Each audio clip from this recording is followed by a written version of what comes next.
बू। आखिरी मुलाकात। रात के 2:17 बज रहे थे। बारिश जोर से हो रही थी।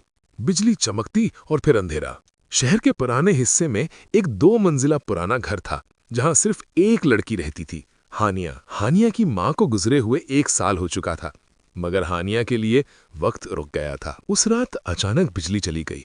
पूरा घर अंधेरे में डूब गया। हानिया ने मोबाइल की फ्लैशलाइट ऑन की और धीरे धीरे सीढ़ियां चढ़ने लगी। हर कदम पर लकड़ी की सीढ़ियां चींक चींक करती।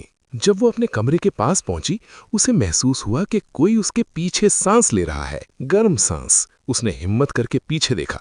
कोई नहीं। वो हल्की सी हंसी। मैं बिना हर चीज में अम्मी को ढूंढती रहती हूँ। मगर जैसे ही वो कमरे में दाखिल हुई, अलमारी का दरवाजा अपने आप खुल गया। हानिया जम गई और फिर उसके कान के बिल्कुल पास बू। आवाज इतनी करीब थी कि उसके बाल हिल गए। इस दफा वो चीखी नहीं, बस धीरे से बोली, अम्मी। हवा ठंडी हो गई, पर्दे हिलने लगे। उसे बचपन याद आया, जब वो अंधेरे से डरती थी और उसकी माँ पीछे से आकर कहती, बू, डर गई मेरी शेरनी। और फिर दोनों हंस पड़ते। हानिया की आंखों से आंसू टपकने लगे। अम्मी, मैं बहुत थक गई हूँ। उसने धीरे से जमीन पर बैठकर रोना शुरू कर दिया। तभी सीढ़ियों से किसी के चलने की आवाज आई। ठक ठक ठक। हर कदम धीरे लेकिन साफ। घर में तो कोई नहीं था। आवाज कमरे के दरवाजे तक आई। दरवाजा धीरे से खुला और हवा का झोंका अंदर आया। मोबाइल की रोशनी झिलमिलाने लगी। फिर से वही आवाज, इस बार दूर से, भू। मगर इस बार आवाज में दर्द था, बिल्कुल वैसे जैसे कोई रोकर मुस्कुराने की कोशिश करे। हानिया ने हिम्मत की और कहा, अगर आप हो तो मुझे दिखाइए। अचानक दीवार पर लटकी तस्वीर गिर गई। ग्लास टूट गया। वो तस्वीर उसकी माँ की थी। हानिया ने रोकर तस्वीर उठाई और उस वक्त उसे महसूस हुआ कि किसी ने उसके सर पर हाथ रखा, बिल्कुल वैसे ही जैसे माँ दुआ देते वक्त रखती थी। हानिया ने आंखें बंद कर लीं।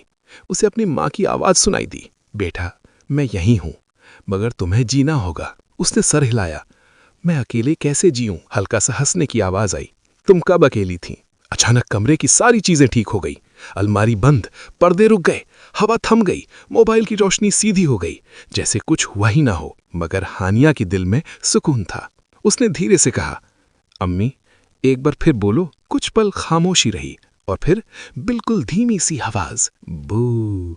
इस बार वो डर नहीं था, वो मोहब्बत थी। हानिया मुस्कुरा दी। सुबह जब सूरज निकला, बारिश रुक चुकी थी। हानिया ने माँ की तस्वीर साफ की, फ्रेम बदला और दीवार पर फिर से लगा दी। उसने आईने में देखा। आज 1 साल बाद वो पहली बार मुस्कुराई थी। और उस दिन के बाद जब भी उसे अंधेरा लगता, जब भी वो टूटने लगती, हल्का सा झोंका आता और धीमी सी आवाज कहती, बू। और वो समझ जाती, ये भूत नहीं, ये माँ की दुआ है।